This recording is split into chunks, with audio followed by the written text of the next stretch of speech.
శ్రీనివాస్ గారు చెప్పండి. ఇప్పుడు 2005-6 అనుకుంటా హైకోర్టు కొన్ని డైరెక్షన్స్ ఇచ్చింది.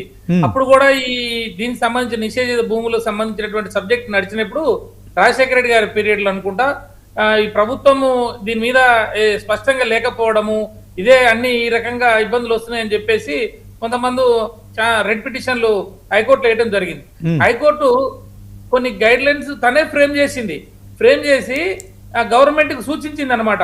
మీరు ఈ రకంగా ముందుకు పోండి, ఈ రకంగా కనుక పోతే రేపు రాబోయే కాలంలో ప్రభుత్వ భూములు ఏంటి, ప్రైవేట్ భూములు ఏంటి అనేది మీకు ఒక స్పష్టమైన అవగాహన ఉంటుంది అని చెప్పేసి డైరెక్షన్ ఆర్డర్ ఇస్తే కూడా ఇయటి వరకు నాటి నుంచి నేటి వరకు కూడా జరగలేదు. దాంట్లో కూడా కొన్ని కంటెంప్ట్ కేసులు 20 దాకా కంటెంప్ట్ కేసులు ఉన్నాయి. ఆ ప్రభుత్వాలు ఏమి పట్టించుకోలేదు.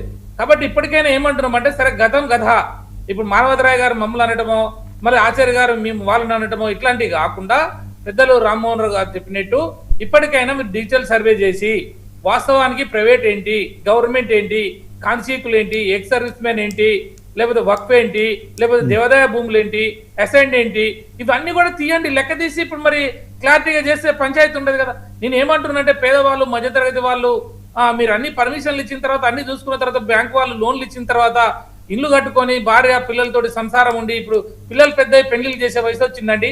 ఇదే సమయంలో వాడు ఇల్లు లేదు అని చెప్పేసి అంటే వాడు గుండె ఆగిపోయే పరిస్థితులు ఉంటాయి. కాబట్టి జీవితం అంతా చేసినటువంటి దానికి మీరు ఈ రకంగా మీ కమిషన్ల కొరకో, మీ దందాల కొరకో, మీ ఆదాయం కొరకో, మీ ఆర్ఆర్ ట్యాక్స్ కొరకో, లేకపోతే మీరు ఇంకో రకంగా పదవులు నిలుపుకోవడం, ఇప్పుడు సంపాదన జయంగా పోతున్నట్టు కనపడుతుంది. ప్రభుత్వం ఒక పక్కన స్టాండ్ పోతుంది, ఒక పక్కన ల్యాండ్ పోతుంది, ఒక పక్కన వైన్స్ పోతున్నది.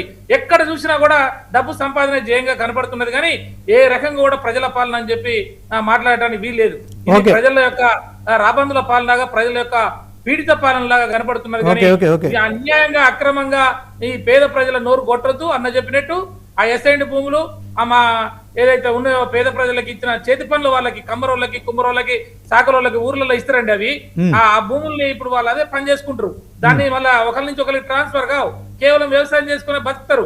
ఇప్పుడు అవన్నీ కూడా నిషేధ జాబితాలు వేసి మరి ఆ భూమి కాదనంటే, మరి ఆ భూమి పోద్దనంటే మరి వాళ్ళందరూ ఎడిపోవాలి.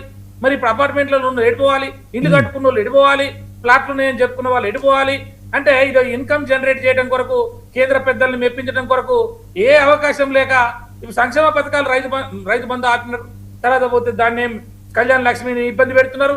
అక్కడ పోతే షాదీ ముబారక్ ని ఇబ్బంది పెట్టి సంక్షేమ పథకాలని అలా కమిషన్ రావు కాబట్టి ఇవన్నీ కూడా ఆపుతూ డబ్బెట్ట సంపాదించాలి. హైడ్రా పేరుతోటో, మూసీ పేరుతోటో, లేకపోతే ఇప్పుడు 22A పేరుతోటో ఈ రకంగా ఇబ్బందులు పెడితే మీరు ప్రజల పాలన ఎట్లయితుంది, ఇందిరమ్మ రాజ్యం ఎట్లయితుంది, ఏ రకంగా రేపు మీరు ప్రజలలో పోయి మెప్పించగలుగుతారు.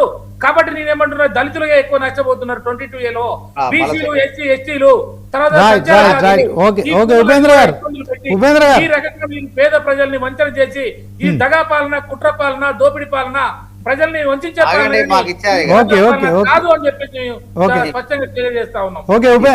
ఉపేంద్ర గారు, మానవతరాయ్ గారు, ఇప్పుడు 22A పైన